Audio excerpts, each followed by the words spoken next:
Halika, tayo ay lumukso, tayo ay kumanta. Ikaw na lang, kaibigang tipaklong, sagot ni Langgam. Gaya ng sinabi ko sa'yo, habang maganda ang panahon, ako ay naghahanap ng pagkain. Ito'y aking iipunin para ako ay may makain pag sumama ang panahon. Lumipas pa ang maraming araw, dumating na ang tag-ulan. Ulan sa umaga, ulan sa hapon at sa gabi.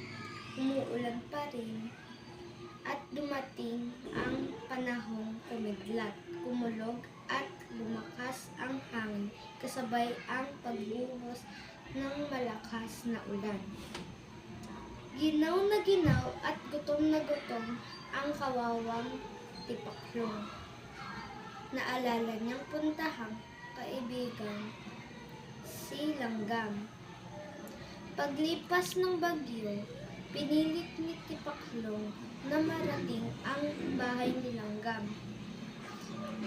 Bahagyan na siyang makaluso. Wala na ang dating sigla ng masayahin si Tipaklong. Tok, tok, tok. Nang buksan ni Langgam ang pinto, nagulat siya. Aba, aking kaibigan, wika ni Langgam. Tuloy ka, Tipaklong. Binigyan ni Langgam ng tuyong damit si Tipaklong. Mabilis na naghanda. Wala na. Go. Tok, tok, tok. Nang buksan ni Langgam ang pinto, nagulat siya.